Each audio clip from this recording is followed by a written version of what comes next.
آپ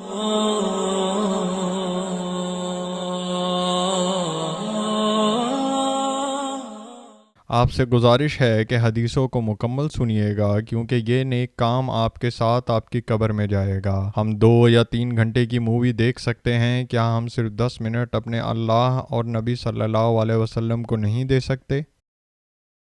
ہدایت القاری شرح صحیح البخاری جلد نمبر 1 حدیث نمبر 179۔ اعوذ باللہ من الشیطان الرجیم، بسم اللہ الرحمن الرحیم۔ حضرت محمود بن ربیع رضی اللہ تعالیٰ عنہ سے روایت ہے، یہ وہی محمود ہیں جن کے چہرے پر رسول اللہ صلی اللہ علیہ وسلم نے انہی کے کنویں کے پانی سے کلی فرمائی تھی جبکہ وہ بچے تھے۔ حضرت عروہ جناب مصور وغیرہ سے بیان کرتے ہیں، ان میں سے ہر ایک دوسرے کی تصدیق کرتا ہے۔ جب نبی اکرم صلی اللہ علیہ وسلم وضو فرماتے تو صحابہ کرام رضی اللہ تعالیٰ عنہم آپ کے وضو سے بچے ہوئے پانی کو لینے کے لیے آپس میں جھگڑتے تھے۔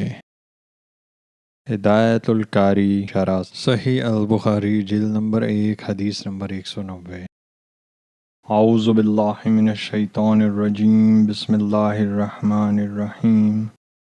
حضرت صائب بن یزید رضی اللہ تعالیٰ عنہ سے روایت ہے، انہوں نے فرمایا، میری خالہ مجھے نبی صلی اللہ علیہ وسلم کے پاس لے گئیں اور عرض کیا، اے اللہ کے رسول، میرا بھانجا بیمار ہے۔ تو آپ نے میرے سر پر ہاتھ پھیرا اور میرے لیے برکت کی دعا فرمائی۔ پھر آپ نے وضو کیا تو میں نے آپ کے وضو سے بچا ہوا پانی پی لیا۔ پھر میں آپ کے پس پشت کھڑا ہوا اور مہر نبوت کو دیکھا جو آپ کے دونوں کندھوں کے درمیان چھپر کھٹ کی گھنٹی یا کبوتری کے انڈے جیسی تھی۔ آئیے سب مل کر آپ صلی اللہ علیہ وسلم پر درود و سلام بھیجتے ہیں۔ اعوذ باللہ من الشیطان الرجیم، بسم اللہ الرحمن الرحیم۔ اللہم صلی علی محمد وعلی آل محمد کما صلیت علی ابراہیم وعلی آل ابراہیم انک حمید مجید۔ اللہم بارک علی محمد وعلی آل محمد کما بارکت علی ابراہیم وعلی آل ابراہیم انک حمید مجید۔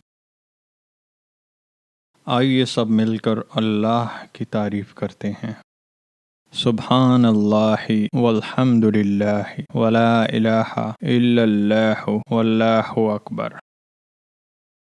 آئیے اللہ سے مغفرت، رحم اور رزق مانگتے ہیں۔ اللہم اغفر لی، اللہم ارحمنی، اللہم ارزقنی۔ جب آپ کہتے ہیں اللہم اغفر لی، اللہ تعالیٰ فرماتے ہیں، میں نے تمہاری مغفرت کی۔ جب آپ کہتے ہیں اللہم ارحمنی تو اللہ تعالیٰ فرماتے ہیں، میں نے تم پر رحم کیا۔ جب آپ کہتے ہیں اللہم ارزقنی تو اللہ تعالیٰ فرماتے ہیں، میں نے تمہیں رزق دینے کا فیصلہ کیا۔